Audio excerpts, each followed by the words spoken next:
This is Nick the Quick, and we didn't know if we're going to get this in, but we think we're going to get a high school season in. But Scarpa wants to talk about a special person first.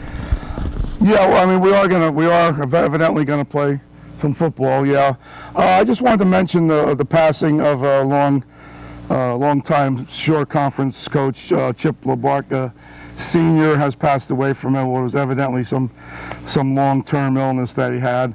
So now we lost Chip LaBarca Sr. and we lost Warren Wolf from Brick. So yeah, things are definitely different around the Shore Conference. So I just wanted to mention that. Teams were scheduled this year by size and geography, as opposed to last year, which I thought was great, where they actually scheduled teams by who was playing, well in the past and who wasn't. They got to play each other, but this year with the virus, they've shortened the season down to 6 games of the regular season, 2 postseason games, and those postseason games they're going to have seeding meetings to decide who's going to play who in the seeding meetings. I wasn't thrilled to death with the schedules this year, because you got some real good teams, playing other teams that aren't so good because of the, geography. So we're kind of back to that again, and I'm hoping that's only temporary because of the virus. There will be a 500-person limit, and that's spectators. That doesn't count, the people on the sidelines, coaches, stuff like that. We're down to 500 spectators allowed at each game. So that's pretty much where we're at. Well, I'll tell you, Scarp, the last game that we did last year had no fans, right, guys? Yep. Only had the teams and the refs, and you should hear the coaches curse. Right, guys? Remember? Yeah, they were allowed to. Yeah, because normally they curse, you can't hear them. Can't hear the people. That's all we heard was the coaches yelling and screaming. Once I get you, Scarpa, I got to go through that nice list you always bring. Who you got in the top spot? Oh, jeez. I just wanted to mention that Toms River East is sidelined so far due to the virus, so they won't be playing this week. Yeah, they had a great year last year. Yes, they did, but they won't be playing at least the first week. Okay. Due to the virus, we got Wall in the #1 spot. The Crimson Knights won the South Jersey Group 3 title last year. They lost 12-7 to Woodrow Wilson in the NJSI South Jersey Group 3 bowl game, which was something new after the state title. They have a lot of returning players. They are the consensus #1 team in the Shore. It's not just me, but a lot of the prognosticators have them in the #1 spot in the Shore. They're ranked #6 in the state. Their offense is multiple. Their defense is a 3-4. They're led by quarterback Logan Peters. He threw for almost 1,200 yards last year, ran for almost 500 more. Casey Larkin is the big gun there. He's a running back, a defensive back. First team All-State, U.S. Military Academy. He's headed. Wow. 877 yards rushing. First team All-State? First team All-State. Defense, Casey Larkin. Defense. It was the offense? For defense, I think, yeah. But he's also a running back. Yeah. But he's a deep back also. Okay. But yeah, you're right. Fullback is Kyle Pettit. Matt Doville is wide receiver. Tight end is Blake Rezick. They got 3 offensive linemen that are all considered to be top-notch. That's pretty good. Grant Furyk, Brian Byrne, Eddie Van Rutenberg. Kid that's being looked at by some colleges, Colin Riley, and another one, linebacker Charlie Sasso. 2 linebackers that are being looked at by some colleges. So they're pretty well stacked. They're stacked. They're like an all-star team amongst themselves. They got players pretty much everywhere. Good kicker, punter, and Max Oakley. They got a fairly not too bad of a schedule. Point Borough they have on Friday night, which we're scheduled to cover that game. Point Borough at Wall. Lighthouse Sports will be there to cover that. Then they have HS Network. Then they play Neptune with the new coaching staff. Jackson Memorial's going to be always tough. Pretty good. Yeah. Manalapan's going to be pretty good. Manasquan and Middletown South rounds out their regular season schedule. Okay. Well, I just my grandson goes to Point Pleasant Borough now. I hate to see him starting against them. If you say they got a bone-crushing team. Oh yeah. They could play. They play the flex bone offense. The option at Borough. So let's see if the Wall can put that option to rest or not. But it's pretty tough defense pretty tough offense to defend. So we'll see. Wall's got a lot of experience. They should be okay. Who you got in the 2-hole? Number 2, I got Matter Day. And after one, everybody has like 2, 3, 4, and 5 all mixed in. So my 2, 3, 4, and 5 probably could be, tweaked and moved around. Donovan. Yeah, he very easily could be switched around. Will Donovan play Mater Day this year? Maybe? No, they don't. No, they don't. Not regular, but however, they could play them in that that playoff. Well, yeah, kind of really not a playoff, but it could be called a playoff. It's 2 extra games, and they'll do it by seeding meetings. So very likely they could play each other. They're led by quarterback Alex Brown. He's being looked at by some colleges. Running back Rajon Cooper. Tight end Tafari Thompson. Wide receiver Nareer Booten. He's going to Kent State. K-E-N-T. Kyrie Drake is another wide receiver. Defensive back Eli Johnson. Real good offensive lineman in Raheem Cooper. He's going to Temple. So Temple's getting loaded up. Yeah, they are. They're getting better every year. They're starting to pull more from Jersey. So Dominic Guidice is a big gun there. He's going to Michigan. Oh, he is? Oh yeah, he's big time. Big lineman? Yeah, he's defensive lineman. Okay. And a good linebacker in Khalil Ilaman. So they have some really talented players, but can they put it all together? They play Red Bank Catholic, Middletown North, Middletown South, Long Branch. They got a big game with Rumson, and round out with Manalapan. Okay. Usually Rumson is a tough win for everybody. Yes. A little school, but I don't know how they do it. They got players everywhere. They load up when they come out on the field. There's like 100 kids. Really? And it was a little group 2. I guess they're group 3 now. They're 3 now, but there's 100 kids get dressed for the games. So Wolf used to do that. Yeah, he'd bring 3 buses. But they were a big group 4 team. But you're right. You're right. They used to attract a lot of players. Coming off the bus, they just kept coming. Yeah, they got like 10 bus loads. When they play East, and it wasn't fans. It was players. Players, Where yeah. They got all them uniforms. I don't know where. Warren Wolf was the I think they used to. I heard they used to steal them from Brick Memorial. They used to steal. I heard that from a Brick Memorial coach. Told me that they used to come steal his helmets and stuff. They had little different colors on them. No wonder what that was. Some of them were green with gold. Some were green with white. Green and white. Oh, geez, that's funny. But yeah. I guess we got Donovan Catholic after that. Now, interesting point is Donovan Catholic just scrimmaged Wall. And from what I understand, Donovan Catholic held their own. And some people say Donovan Catholic may have even won that scrimmage. However, it is a scrimmage, so... Donovan Catholic as a lineman going to Notre Dame. They are. I don't have anybody listed as they might. If I do, I don't know about it. Quarterbacks. I know they got a kid named Cam McNair, big time offensive lineman. He might be the kid. That's probably him. And then he's got a brother too. That's Karan McNair.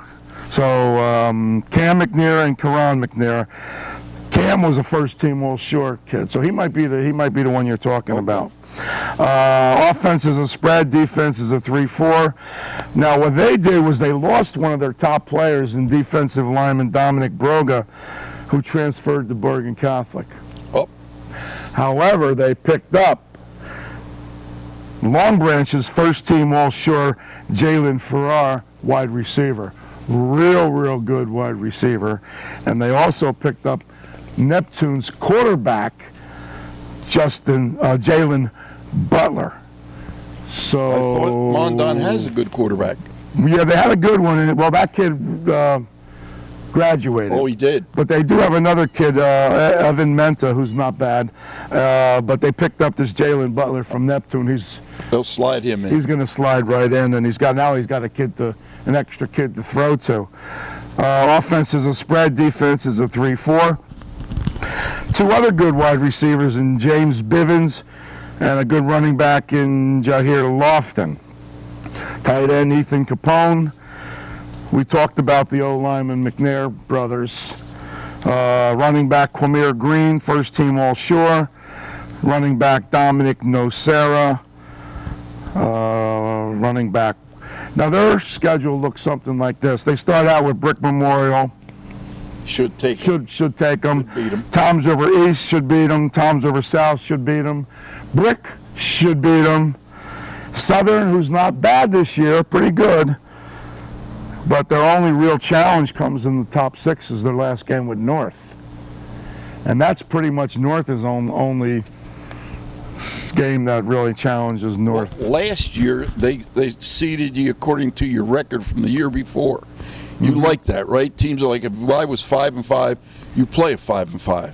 But this year, Yes. it's like it's imbalanced. Because of the virus, they want teams to play closer. Oh, closer to home? Geographically. Oh, okay. So Mondon's playing east, north, and south, which they very rarely do. That's correct. Okay. At least not in recent history. But the game that will be the biggest challenge for them will be the last one of the season, which is Toms River North. What was their record last year? 9-1-1 or something? 9-2. 9-2. Yeah, they lost at the very end. We watched the game with DePaul. They gave him a game for a little while. DePaul was strong though. They had an unbelievable quarterback. Kid was like 6'5", big left-handed kid, threw darts. The quarterback from DePaul. He was for real. I think he was a junior too. He's back this year. So. Where's DePaul? North Jersey? Yes. Yeah, we had a hike. Wayne? Oh. Okay. Yeah, we had a hike up there. Yeah. Yeah, it was a good game. Good game. It's nice to see good quarterbacks like that, though. I really like that. Oh, yeah. Because nowadays, down here we always have them that run, right? It's good to see the ball thrown around a little bit. And Mondon does that. And our next team at number 4, Toms River North, they throw the ball around also. They do. They got a quarterback of their own. What's his name? Real good quarterback, Jake Koznowski. He's a senior, 3-year starter. Oh, he is? Oh, yeah, real good. Oh, okay. He was a first-team All-Shore kid last year as a junior. He threw for 3,581 yards, 41 touchdowns in his 2 years. Wow. So he's for real. Big time. He's big time.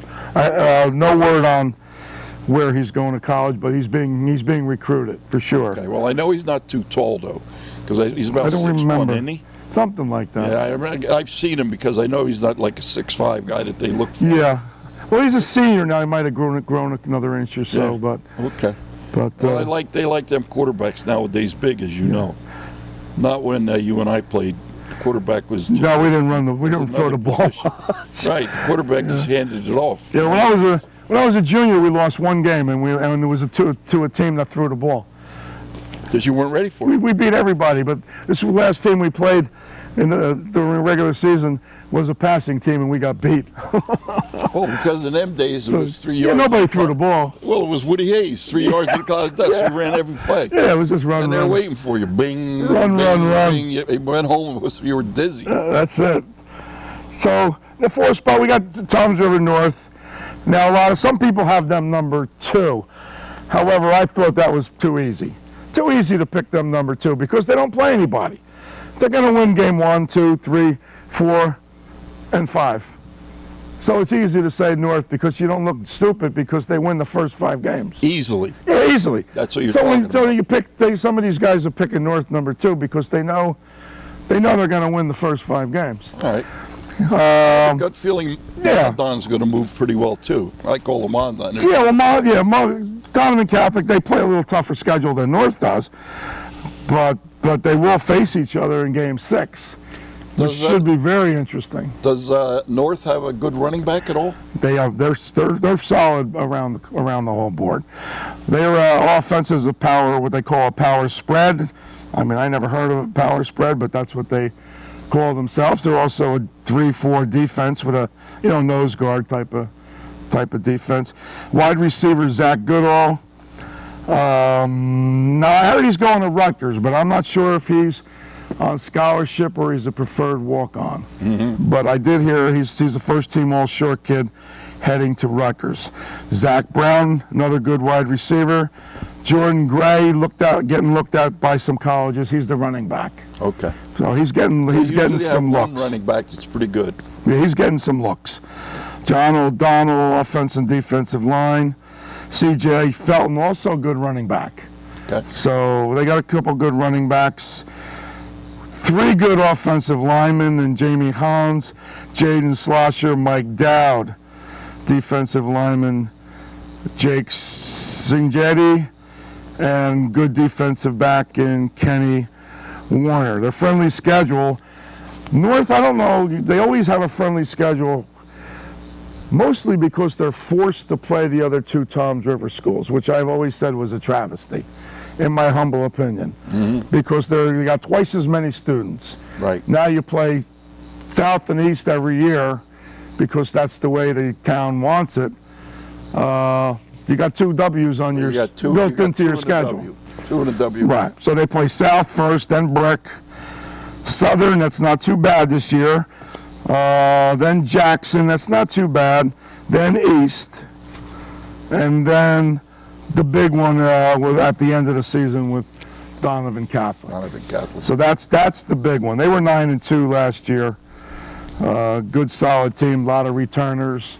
So they could, I mean, if you could plug them in anywhere, 2, 3, 4, So we'll see how that. Yeah, rotating top. Yeah, see how it pans out. Yeah. So yeah, again they play South and East. That's 2. I was always thought that was a little bit, gave them a little bit of an edge. Big edge now. In the old days, no, but now, yes. Yeah, in the last. Well, my son and the last 15 years. When Glenn and Dee went there, they had 2,000. It was a different world. Actually, South was the best team in the 3 Toms River schools for a long time. So it was always South, and then East started to become on the same level with North. So East and North would swap. One year East would win, one year North would win, and then North started to. Well, after Sandy, break out with Sandy, we lost a lot of people over here. Yeah, there's the East down. They're down. Yeah, where the food town was, and back there we lost a lot. Yeah, their numbers went way down at East. So. No, you're right. I think about 1,500 kids now. Yeah, it's starting to come back a little bit, I guess, but it's not. No, you're right. It's not like the way it was when they could compete with North. But you got in a 5-hole. I got Rumson in the 5-hole, and like I said, Rumson could be 2 or 3, but I got Rumson at 5. They were 6-5 last year. Offense, multiple pro. Defense is a 4-3. Quarterback Josh Harmon. They got the kid John Volker coming back. Another one? This is the younger brother of the kid that you remember. Yeah, the good one. He played, John Volker played last year, and now he's coming back to play his senior year. Okay. He's being looked at by many colleges, but it appears like he'll be going to Princeton. Oh, okay. Smart kid. Sounds good. Going to Princeton. Tight end Luke Devlin, wide receiver Patrick Jammin, defensive end Aiden Moriarty, O-line James Smith, first team All-Shore, D-line Von Factor, second team All-Shore, D-line Aiden Moriarty, D-line Jack Kelly, linebacker John Lister. This name you might remember. First team All-Shore kid, D-back Ryan Ruane. Yeah. Good one. Okay. Good one. Punter, good one, Nick Ferreira. They play Middletown North, Long Branch, Red Bank Catholic, Middletown South, Mater Day, and Ocean. Tough schedule. Tough schedule. Tough schedule. Tough schedule. We'll give them a tough schedule.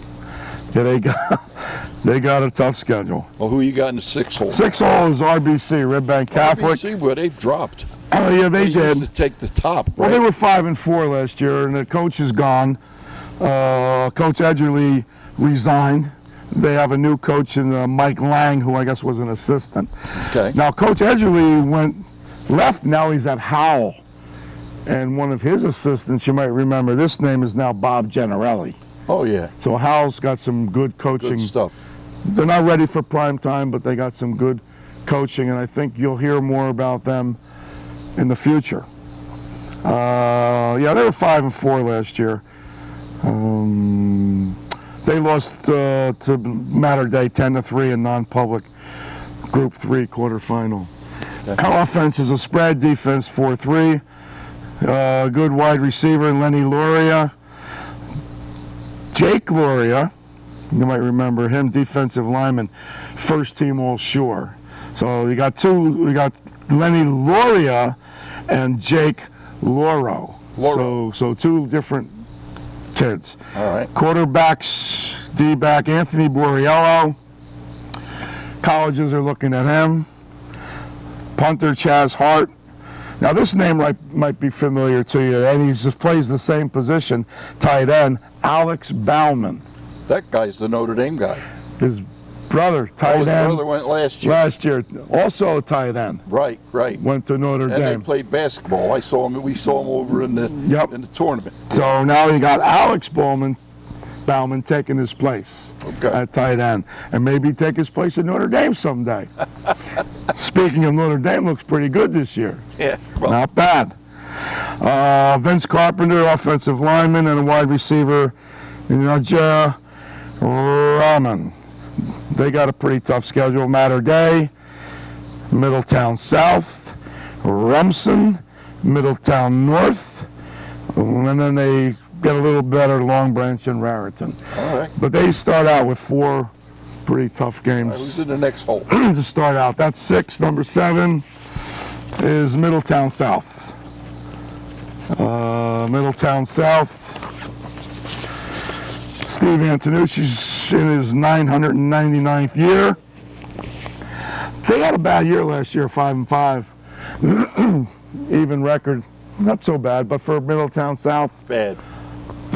not the best.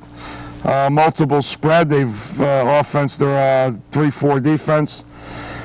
Wide receiver Tommy Shork. Play some linebacker Liam Murphy. He's a good one. And this kid's a college-looking kid, a tight end, Joe Stanzione. He's getting some looks from some colleges. Brendan Bigos, defensive lineman. Matt Morrow, running back. And he plays some wide receiver. Luke Albright, wide receiver. Francis Brown, wide receiver. Madden Stanley, quarterback. Now you got to remember, these guys have had a lot of problems with quarterbacks. They bring in a quarterback as a senior. He plays 1 year, he's gone. They replace him with another senior, 1 year, he's gone. So they've been constantly trying to find quarterbacks, you know. So Ian Rahill, defensive line. Nick Trezor, linebacker. Mike Tardy, linebacker. Matt Grab, defensive back. They start out with Long Branch, then they play RBC, Mater Dei, Rumson, Middletown North, and then they finish up with Wall. Oof. So Middletown South got a real tough end of the schedule. Real difficult schedule. We got 3 minutes to get these last guys. We got Manalapan, new head coach, and Dom Lepore. Ed Guerreri left. 5-3 last year, offense multiple, defense 3-4. Senior Mike DeMeo, junior Mike Henkel. Senior transfer Keegan Streamer seems to be the quarterback of the future. He's a real good one. He came from some school up in Tri-Valley in New York, so a real good one. Justin Nyers, Anthony Matrone, Chris Moros. I don't have time for everybody, but they got Freehold Howell, Freehold Township, Wall, Colts Neck, and then they finish with Mater Dei. Number 9 is Jackson. Jackson always seems to slip into the top 10, don't they? Yep. Finney Mistretta, they were 8-3 last year. They lost to Hamilton in the first round of South Jersey. Will Towns is the big gun there. He's a top recruit running back. He's going to Wake Forest. Wow. So he's a good one. Jabril Lofton, the running back, he's a good one. Wallace Dolman, Drew Truss, wide receiver. Ty Mann, also kind of a quarterback. Neptune, Manasquan Wall, Toms River North, because they're local, Brick and Jackson Liberty. And last but not least is Southern Regional. Always tough. Always tough. They're at 7-3 last year. They were first in the Shore Conference Constitutional. They lost to Vineland 24-21 in the quarterfinals last year. Jaden Brown is the big gun there. Nate Committee is the fullback. He's a good one. 3 good offensive linemen. Good tight end in Jay Silva. Tyler Munt is the quarterback. Good place kicker in Hank Gallagher. They play Brick Township, Brick Memorial, Toms River North, Toms River South, Donovan Catholic, and Central Regional. All right. My man, Scarp, you always are on the ball. So now here's the deal. Okay. Do you think this is going to work out? We're down to 30 seconds, as you know, given the boys' games. Okay. Is this new system going to work or no? I don't know. We already have Toms River East that's out because they have players with the virus that, you know, they're going to miss at least the first game of the season. And, you know, you got to wonder how many more teams are going to lose, you know, kids during the course of the season. You know, you got one kid on the team with the virus and maybe they shut down the whole team, you know. All right, Scarp, great job as usual. And kids, remember, don't just go watch a game on TV or go in the stands. Get out there and participate. Do some playing yourself. And everybody's got to be very careful this year of the virus. And once again, great job, Scarp. Thank you. Thanks for having me.